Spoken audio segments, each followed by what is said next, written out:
కొత్త నిబంధనకు వచ్చేసరికి ఇంకా స్త్రీలు అక్కడ నుంచి వ్యక్తిగతంగా ఒక్కొక్కడు అంటే అయితే క్రైస్తవ స్త్రీ ఎలా ఉండాలి ఎలా ఉండకూడదు అని గ్రంథం ఏం చెబుతుందనంటే కొత్త నిబంధనకు వచ్చేసరికి అపోస్తలుడైన పౌలు గారు సంఘం విషయానికి వచ్చేసరికి చాలా విషయాలు చెప్పారు.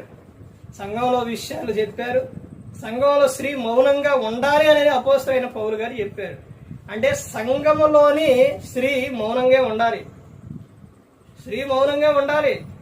నువ్వు ఫంక్షన్కి వెళ్ళిన కాడ మాట్లాడు, ఇంట్లో మాట్లాడు, ఇంట్లో ఏమని చెప్పిండు, నీ భర్త ముందు నేర్చుకోవాలని చెప్పిండు, తర్వాత బయట సువార్త చెప్పాలని చెప్పిండు, ఇవన్నీ చెప్పారు. కానీ సంఘంలో మాత్రం ఎలా ఉండాలి? మౌనంగా ఉండాలి. ఇలా ముందుకెళ్తే ఎఫెసీ రాసిన పత్రిక 5:22-20 అక్కడ నుంచి చూస్తే భర్తకు లోబడి ఉండాలని చెప్పారు. నీ స్వపురుషునికి నీ సొంత పురుషునికి లోబడి ఉండాలని చెప్పారు. ఇలాంటి గ్రంథంలో చాలా మంది చాలా విషయాలు చెప్పారు. కానీ ఎక్కడింటున్నారు?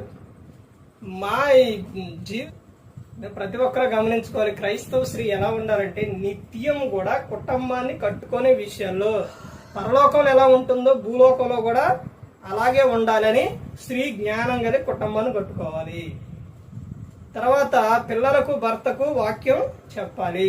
స్త్రీ ప్రార్థన చేయాలి. మంచి ప్రవర్తన కలిగి ఉండాలి. ఇలా ప్రతి ఒక్క విషయంలో కూడా చాలా విషయాల్లో అకూలా ప్రెస్కెళ్ళ ఎలా ఉన్నారో అలాగే చాలా మంది ఉన్నారు. పీబే ఉంది. తర్వాత ఇంకా చాలా మంది ఉన్నారు. స్త్రీలు దేవుని పట్ల భయభక్తులు కలిగి ఉన్నారు. సంఘంలో పనిచేసిన వాళ్ళు ఉన్నారు. గృహాన్ని ఇంటిగా ప్రార్థన నిలయంగా చేసిన వారు ఉన్నారు. చాలా మంది ఉన్నారు. నాకెందుకులే అనుకుంటే ఆ కుటుంబం కట్టబడదు. ఇక పురుషుడే, స్త్రీ స్త్రీయే, ఇక అంతే ఆ కుటుంబం. కానీ దేవుడు ఇద్దరిని ఎందుకు జతపరిచారు?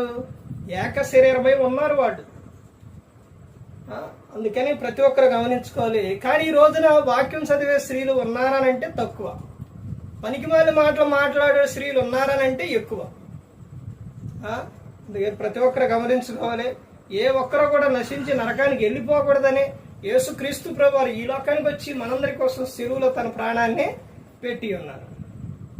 మరి ఈ విధంగా నిలబెట్టి మాట్లాడించిన తండ్రి అయిన దేవునికి కృతజ్ఞతాస్తుతులు చెల్లిస్తూ ఇంతవరకు శ్రద్ధగా ఉన్న మీకు ప్రభు పేరు నా హృదయపూర్వక వందనాలు చెల్లిస్తూ ఈ మాటలు ముగిస్తాను. అందరికీ వందనాలు.